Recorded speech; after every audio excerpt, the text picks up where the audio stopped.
What is believed to be the first toxic shock syndrome case involving a child in Iowa is now being treated at Mercy Hospital in Cedar Rapids.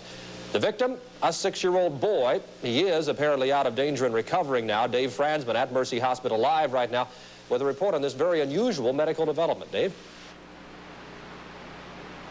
Doug, medical statistics tell us less than 1% of non-toxic shock victims are non-menstruating women. That includes men and children. In fact, the disease was first discovered in a child. But such cases are very rare, and here at Mercy is one good example. The vast majority of toxic shock cases have involved women and tampons, but it is a disease that can be caused in other ways. For 6-year-old Mark Johnson, it started with a playground accident that put some blisters on his hand. The infection caused a high fever, diarrhea, and all the classic signs. For a while it was touch and go. Mark was put in intensive care Saturday and just got out today. Thankfully, with a quick diagnosis and medical intervention, he's past the crisis stage. The prognosis now is for a full recovery with few after effects. Now with me now is Dr. Scott Now, a pediatrician who followed the case, and Mark's father, Rick Johnson. Dr. Now, how rare is this? Are we sure this is the first case of a child in Iowa? Well, it is indeed a rare instance, as you said, constituting less than 1% of all cases of toxic shock syndrome.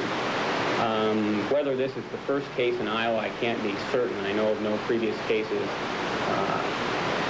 treated here in Cedar Rapids, and I know also of no cases treated at University Hospitals over the past 5 years. So the chances are fairly good that it may be the first case treated in Iowa. Was it a difficult case in the fact that it is so rare, would you think, of toxic shock in a child?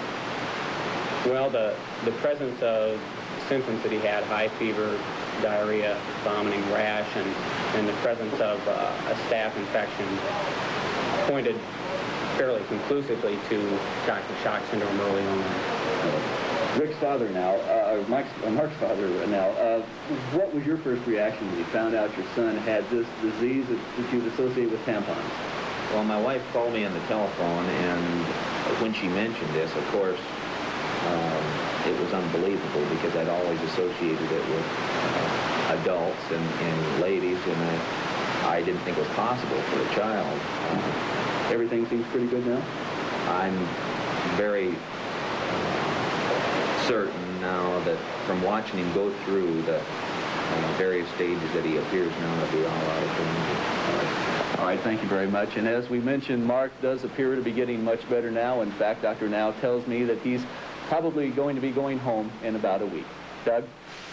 Dave, appreciate the report. Good work on a very late-breaking story. Women have the most to fear from a sometimes fatal illness known as toxic shock syndrome. But a little 6-year-old boy from Cedar Rapids nearly died over the weekend in what doctors say is definitely a case of toxic shock. Brian Franz reports tonight, though, that the little guy is making a speedy recovery. Though 99% of all toxic shock cases involve menstruating women, the disease can strike any time a particular strain of staph bacteria finds a home in the body. In Mark Johnson's case, it was in a blister he picked up from swinging at a playground. But because the disease is so rare among children, the Johnson family's doctors didn't recognize it till it was almost too late. Then a specialist, Dr. Scott Now, recognized the classic symptoms. Mark presented with a 3-day history of high fever, profuse vomiting and diarrhea, and a sunburn rash, and those symptoms in association with the abscess or the infection he had on his palm pointed to that diagnosis. We really do feel like, you know, it really saved our son's life just in time. That and many prayers from friends and the moral support that we received from the hospital staff, the doctor, and we are just so grateful. He's just a miracle. It really is a miracle he's alive. Thanks to treatment with antibiotics, Mark has made a dramatic recovery. Brian Franz, News Center 7, Cedar Rapids.